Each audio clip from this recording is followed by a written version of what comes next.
Le pouvoir des mots. Chaque mot a une vibration, une énergie.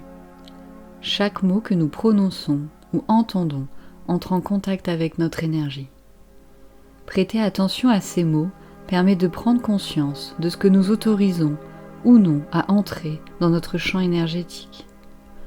Comme la réalité est le reflet de notre énergétique, et si nous considérons ces mots comme des graines qui se sèment dans notre champ énergétique, prêter attention à ces mots et ce à quoi ils nous renvoient comme émotions, pensées et état d'être nous permet de prendre soin de notre jardin intérieur. Les mots sont rattachés, reliés à des formes pensées et des émotions. La vibration de ces mots va donc entrer en résonance avec nous et activer certains schémas de pensée, certaines réactions et comportements. Cela est dû à des conditionnements, croyances, qui sont inscrits en nous, mémorisés dans notre corps tellement profondément que nous les faisons sans réfléchir, par automatisme. C'est ce genre de phrases que l'on prononce sans s'en rendre compte, ou bien entendues tellement de fois par nos parents que nous les répétons aujourd'hui à nos enfants. Nous répétons des schémas, des programmes, sans même vraiment y réfléchir. Cela se fait de manière automatique, comme des réflexes inconscients. La méthode Ho'oponopono, par exemple, utilise le pouvoir des mots, la force du verbe. La vibration puissante de ces 4 mots, désolé, pardon, merci, je t'aime, permet de court-circuiter ces schèmes. Observez les mots qui vous apaisent ou les mots qui activent en vous une réaction que vous souhaiteriez changer. Écoutez et ressentez les mots d'un point de vue énergétique.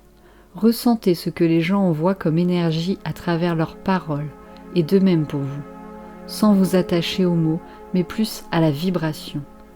Cette semaine, l'invitation est d'écouter les mots avec le cœur, et ensuite cultivez les mots qui vous élèvent. Entourez-vous de l'énergie de ces mots pour ensuite les redistribuer autour de vous. Des mots d'amour, de partage, de soutien, d'encouragement, de gratitude, de respect, d'acceptation, de compréhension envers soi-même. Et n'acceptez pas de votre environnement des mots qui ne sont pas en accord avec vos valeurs. Observez ce que vous dites de manière automatique, sans réfléchir. Ces mots, phrases, qui ne sont que les projections de programmes inconscients et qui ne sont pas prononcés dans la conscience et qui créent votre réalité. Ces mots, prononcés ou écoutés, ont des effets sur nous-mêmes, sur les autres, sur la réalité que nous co-créons.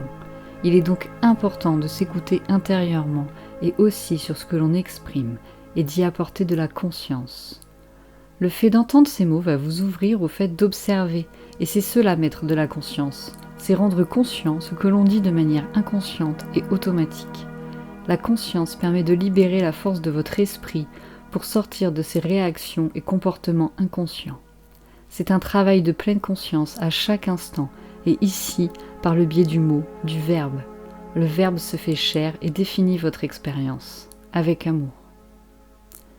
Texte transmis par Sandra.